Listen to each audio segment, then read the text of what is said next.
Okay okay. ഞാൻ 6:20 എത്തി. അവിടെ ഒരു ക്ലാസ് ഉണ്ടായിരുന്നു. എപ്പോഴാ കഴിഞ്ഞ്?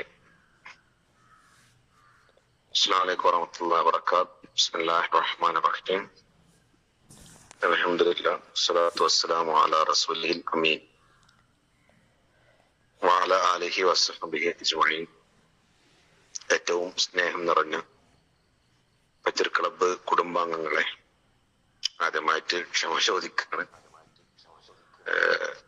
ദിവസവും സുബഹ് കഴിഞ്ഞിട്ട് ഒരായത്ത് പഠിക്കുക എന്നുള്ള ആശയത്തില് സുബഹിസ്കാരം കഴിഞ്ഞിട്ട് ഇവിടെ ക്ലാസ് 6:20 എന്നുള്ളൊരു മാനസികാവസ്ഥയിലാണ് ഇരുന്നത്. ഇൻഷാ അല്ലാഹ് അല്ലാഹു വീഴ്ചകൾ ഒത്തിരുമാറാട്ടെ.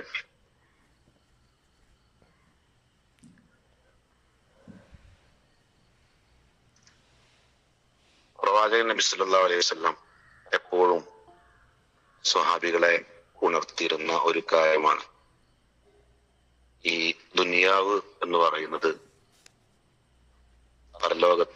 പരലോകത്തേക്കുള്ള കൃഷിയിടമാണ് എന്നത്.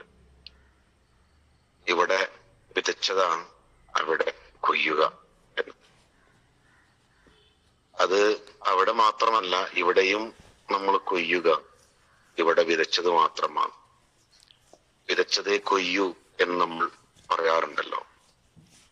ഒരിക്കൽ നബി സല്ലല്ലാഹു അലൈഹി വസല്ലമ പറഞ്ഞു, അന്ത്യനാളിൽ സമ്പന്നനായ ഒരു മനുഷ്യൻ അള്ളാഹുവിന്റെ മുന്നിൽ ഹാജരാക്കപ്പെടും.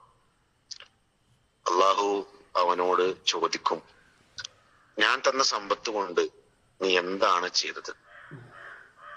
അപ്പോ അയാൾ പറയും, റബ്ബേ, ഞാൻ അത് ഉപയോഗിച്ച് കച്ചവടം ചെയ്തു, അങ്ങനെ സമ്പത്ത് വർദ്ധിപ്പിച്ചു. എല്ലാവരോടും ഞാൻ ഈ കച്ചവടത്തിനിടയിൽ വിട്ടുവീഴ്ച ചെയ്തു. സമ്പത്തുള്ളവർക്ക്, പണമുള്ളവർക്ക് ഞാൻ വില കുറച്ചു കൊടുക്കും, പ്രയാസപ്പെടുന്നവനോ കാശിൽ ഇളവ് നൽകും. ഒന്നുകിൽ കടം കൊടുക്കും, എന്നിട്ട് പറഞ്ഞ അവധിയിൽ തിരിച്ചു തന്നിട്ടില്ല എങ്കിൽ വീണ്ടും നീട്ടിക്കൊടുക്കും. അങ്ങനെ അവർക്ക് ഇളവ് കൊടുക്കും. അപ്പൊ അള്ളാഹു പറയത്രേ, ഇളവ് നൽകാൻ നിന്നെക്കാൾ ഏറ്റവും യോഗ്യൻ ഞാനാണ്. എന്നിട്ട് ഈ അടിമയെ വെറുതെ വിടാൻ വേണ്ടിയിട്ട് മാലാഖമാരോട് ആജ്ഞാപിക്കുകയും ചെയ്യും എന്ന് പ്രവാചകൻ ഒരു വ്യക്തിയെ കുറിച്ച്, സമ്പന്നനെ കുറിച്ച് അടയാളപ്പെടുത്തുന്നുണ്ട്. സംഗതി വളരെ ലളിതമാണ്. എന്ന് പറഞ്ഞാൽ, ഈ ഒരു ഹദീസിനെ മുമ്പിൽ വെച്ചുകൊണ്ട് അഹമ്മദ് ഷർക്കാവി എന്ന് പറയുന്ന പണ്ഡിതൻ എഴുതുന്നുണ്ട്. നമ്മളോട് അള്ളാഹു എങ്ങനെ വർത്തിക്കണം എന്നാണോ നമ്മൾ ആഗ്രഹിക്കുന്നത് എങ്കിൽ അങ്ങനെയാണ് നമ്മൾ ബാക്കിയുള്ളവരോട് പെരുമാറേണ്ടത്. ഈ സമ്പന്നനായ വ്യക്തി അദ്ദേഹത്തിന്റെ മുന്നിൽ വരുന്ന കസ്റ്റമേഴ്സിനോട് അദ്ദേഹം ചെയ്ത പെരുമാറ്റം ആണ് അള്ളാഹു പറഞ്ഞത്, ഞാനാണ് ഇളവ് കൊടുക്കാൻ ഏറ്റവും യോഗ്യൻ എന്ന് പറയാനുള്ള കാരണം, ഇദ്ദേഹം എങ്ങനെയാണോ ഈ കസ്റ്റമേഴ്സിനോട് പെരുമാറിയത് അതേ അർത്ഥത്തിൽ അള്ളാഹു അദ്ദേഹത്തോടും പെരുമാറുകയാണ്. അപ്പൊ പലതും നമ്മൾ ആഗ്രഹിക്കുന്നുണ്ട്, കിട്ടണം എന്ന് ആഗ്രഹിക്കുന്നുണ്ട്. പക്ഷെ ആ കിട്ടണം എന്ന് ആഗ്രഹിക്കുന്നതിൽ കൊടുക്കണം എന്ന് ആഗ്രഹിക്കുന്നത് വളരെ കുറച്ചാണ്. എനിക്ക് സ്നേഹം കിട്ടണം, എനിക്ക് ആദരവ് കിട്ടണം, എനിക്ക് പരിഗണന കിട്ടണം, എന്നെ എല്ലാവരും ബഹുമാനിക്കണം, ഞാൻ സ്നേഹിക്കപ്പെടണം, എന്നെ സഹായിക്കണം, എന്റെ വിഷമങ്ങൾ എല്ലാവരും അറിയണം, ഇങ്ങനെ എല്ലാം നമ്മൾ ഇങ്ങോട്ട് വേണമെന്ന് ആഗ്രഹിക്കുന്നവരാണ്. പക്ഷെ നമ്മൾ അങ്ങോട്ട് കൊടുക്കുന്നതിൽ, ഈ പറയപ്പെട്ട സംഗതികൾ അങ്ങോട്ട് കൊടുക്കുന്നതിൽ നമ്മൾ വലിയ പിശുക്കന്മാരുമാണ്.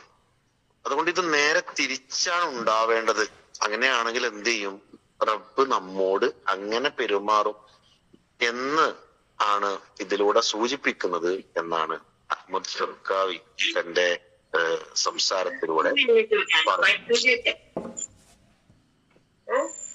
ഏതോ മൈക്കോ വന്നാണല്ലോ.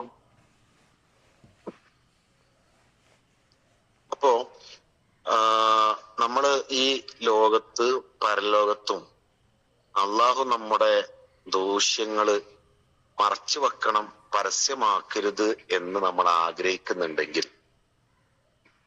നമ്മള് ജനങ്ങളുടെ, മറ്റുള്ളവരുടെ രഹസ്യങ്ങളെ പരസ്യമാക്കരുത് എന്നാണ്. നമ്മുടെ ഭർത്താവിന്റെ, ഭാര്യയുടെ, നമ്മുടെ വീട്ടിലെ കുടുംബങ്ങളുടെ, ബന്ധുക്കളുടെ ഒക്കെയും പലപ്പോഴും സംസാരത്തിൽ നമ്മൾ കേമന്മാരും അവര് മോശക്കാരുമായി ചിത്രീകരിക്കുവാൻ ആദ്യം എടുത്തിടുന്ന ആയുധം എന്ന് പറയുന്നത് അവരുടെ മോശത്തരമാണ്. എന്നിട്ട് നമ്മൾ പഠിച്ചവനോട് പ്രാർത്ഥിക്കും, എന്ത്? അള്ളാഹുവേ, എന്റെ ന്യൂനതകളെ ഒന്നും നീ പരസ്യമാക്കരുത് കേട്ടോ എന്ന്. അപ്പൊ നമ്മൾ എന്താണ് നമ്മൾ ആഗ്രഹിക്കുന്നത് എങ്കിൽ അതായിരുന്നു ചെയ്യേണ്ടിയിരുന്നത്. അപ്പൊ അങ്ങനെ മറ്റുള്ളവരുടെ കുറ്റങ്ങൾ മറച്ചു വെക്കുന്നവന്റെ കുറ്റങ്ങൾ അള്ളാഹു മറച്ചു വെക്കും എന്ന് അള്ളാഹു നമുക്ക് ഉറപ്പു തന്നതാണ്. അള്ളാഹു എന്നോട് ദയാപൂർവം പെരുമാറാനാണ് ആഗ്രഹിക്കുന്നതെങ്കിൽ നമ്മൾ ആളുകളോട് എന്ത് ചെയ്യണം? ദയോടുകൂടി പെരുമാറണം. അത് പിന്നെ ഭാര്യയോടാവട്ടെ, മക്കളോടാവട്ടെ, ആരോടായാലും ശരി, അവരുടെ കയ്യിൽ നിന്നൊരു ചെറിയ പാളിച്ച സംഭവിക്കുമ്പോഴേക്കും അത് പ്രശ്നമാക്കുന്നതിന് പകരം മാപ്പ് കൊടുക്കണം, അത് വിട്ടുവീഴ്ച ചെയ്യണം. ഈ മനസ്സില്ലാതിരിക്കുകയും എന്നിട്ട് പഠിച്ചോനെ എനിക്ക് നീ പുറത്തു തരണേ, എനിക്ക് നീ വീഴ്ച ചെയ്യണേ എന്ന് പ്രാർത്ഥിക്കുകയും ചെയ്യുന്നത് എന്തല്ല, യുക്തിപരമല്ല എന്നാണ്. അപ്പോ ഇങ്ങനെ തുടങ്ങിയിട്ട് നമ്മള് ഏറ്റവും നല്ല സംവിധാനമായിട്ട് മനുഷ്യരോട് അള്ളാഹു നമ്മോട് പെരുമാറണം എന്ന് ആഗ്രഹിക്കുന്ന പോലെ നമ്മുടെ ചുറ്റുപാടിലുള്ളവരോട് പെരുമാറുക. ഞാൻ വീഴുമ്പോൾ എന്നെ താങ്ങി നിർത്തുന്ന ഒരാൾ, ഒരു കൈ ഉണ്ടാവണം എന്ന് നമ്മൾ ആഗ്രഹിക്കുന്നുണ്ട്. പക്ഷെ വീണുപോകുന്ന മനുഷ്യർക്ക് നമ്മളൊരു കൈ താങ്ങാവുക എന്നത് നമ്മുടെ ജീവിതത്തിൽ ഉണ്ടാകുന്നില്ല എന്നുള്ളതാണ് യഥാർത്ഥത്തിൽ മനസ്സിലാക്കേണ്ടത്. അപ്പൊ നമ്മളും പടച്ചവനും ഇടയിലെ ബന്ധം ഊഷ്മളമാവണമെങ്കിൽ പടപ്പുകൾക്കിടയിലെ ബന്ധങ്ങളിലെ വിള്ളലുകൾ തീർക്കാൻ പറ്റണം. റബ്ബിനോടുള്ള ബന്ധം ഊഷ്മളമാവണമെങ്കിൽ പടപ്പുകളോടുള്ള ബന്ധത്തെ ഊഷ്മളമാക്കാൻ ശ്രമിക്കണം. പലപ്പോഴും നമ്മൾ റബ്ബിനോടുള്ള ബന്ധം ഊഷ്മളമാക്കുക എന്ന് പറഞ്ഞാൽ ഇബാദത്തുകള്, നോമ്പുകള്, ദിക്റുകള് ഇതൊക്കെയാണ് എന്ന് കരുതി വെച്ചിട്ടുണ്ട്. പക്ഷേ അള്ളാഹു സുബ്ഹാനഹു വ തആല നമ്മോട് ഇങ്ങോട്ട് പറയുന്നത് എന്താണെന്ന് വെച്ചാൽ, അള്ളാഹു നമ്മെ കാണണമെങ്കിൽ നമ്മൾ എന്ത് ചെയ്യണം? അള്ളാഹുവിന്റെ പടപ്പുകളെ കാണണം. അവരോട് ഊഷ്മളമായ ബന്ധം പുലർത്തിയിട്ടല്ലാതെ ബന്ധം വിച്ഛേദിച്ചവനോട്, മാതാപിതാക്കളോട് നന്നായി പെരുമാറാത്തവരോട്, അയൽവാസികളോട് നന്നായി പെരുമാറാത്തവരോട് ഒക്കെയും അള്ളാഹു എന്ത് സമീപനമാണ് സ്വീകരിക്കുക എന്നുള്ളത് നമ്മൾ പലപ്പോഴായിട്ട് മനസ്സിലാക്കിയതാണ്. ഇങ്ങനെ ജീവിതത്തിൽ നമ്മുടെ മുന്നിൽ കാണുന്ന ഓരോരുത്തരോടും നന്ദിയുള്ള റബ്ബിനെയാണ് നമ്മൾ ആഗ്രഹിക്കുന്നത് എങ്കിൽ നമ്മുടെ മുമ്പിലുള്ളവരോട് നന്ദി കാണിക്കുവാൻ, അവർ ചെയ്തു തന്നിട്ടുള്ള പ്രവർത്തനങ്ങളോട് നമുക്ക് നന്ദി കാണിക്കുവാൻ, ഒരു താങ്ക്സ് പറയാൻ പോലും മടിയുള്ള ഒരാളാണ് എങ്കിൽ അള്ളാഹു എങ്ങനെയാണ് നമ്മുടെ പ്രവർത്തനങ്ങളെ സ്വീകരിക്കുക? എന്ന് പറഞ്ഞാൽ നന്ദിയുള്ള റബ്ബിനെയാണ് നമുക്കിഷ്ടമെങ്കിൽ അടിമകളോട് നന്ദിയുള്ളവരാവുക എന്നതാണ്. അങ്ങനെ പിന്നെ ഓരോന്നും അതിങ്ങനെ വിശദീകരിച്ച് പറയാന്ന് പറഞ്ഞാൽ, പ്രായമായ മാതാപിതാക്കൾ രോഗബാധിതരാകുമ്പോൾ നിന്റെ മാതാവ് ചുമന്നു നടന്നതും നിനക്ക് വേണ്ടി ഉറക്കമിളച്ചതും ഓർക്കുക. ചെറുപ്രായത്തിൽ നീ കുത്തി വരച്ചിട്ട നോട്ട് പുസ്തകം മുതൽ വലുതായപ്പോൾ നീ പഠിച്ച യൂണിവേഴ്സിറ്റി വരെ ഓരോ ചലനങ്ങളിലും കൂടെ നിന്ന പിതാവിനെ നമ്മൾ ഓർക്കുക. അങ്ങനെ ഓർക്കുമ്പോ റബ്ബിന്റെ നന്ദിയെക്കുറിച്ച് ഓർക്കുവാൻ നമുക്ക് കഴിയും എന്നതാണ്. ഇപ്പോ ചുരുക്കത്തിൽ അഹമ്മദ് ഷർക്കാവി എന്ന് പറയുന്ന ഈ പണ്ഡിതൻ എഴുതി വെക്കുന്നത്, നമ്മളൊരു ചെറിയ തർക്കത്തിന്റെ പേരിൽ സ്നേഹത്തിന്റെ ഒരായുഷ്കാലം മുഴുവൻ തകർക്കാതിരിക്കുക. റബ്ബ് എങ്ങനെ നമ്മോട് പെരുമാറണം എന്ന് ആഗ്രഹിക്കുന്നുവോ അതേപോലെ നമ്മൾ നമ്മുടെ ചുറ്റുമുള്ളവരോട് പെരുമാറുക. അപ്പൊ റബ്ബ് നമ്മളോട് അങ്ങനെ പെരുമാറും. അല്ലാഹു സുബ്ഹാനഹു വ തആല ആ അർത്ഥത്തിലുള്ള സ്വഭാവ ഗുണങ്ങൾ വളർത്തിയെടുക്കുവാൻ നമ്മെ അവരെയും അനുഗ്രഹിക്കുമാറാകട്ടെ. അസ്സലാമു അലൈക്കും വറഹ്മത്തുള്ളാഹി വബറകാതുഹു.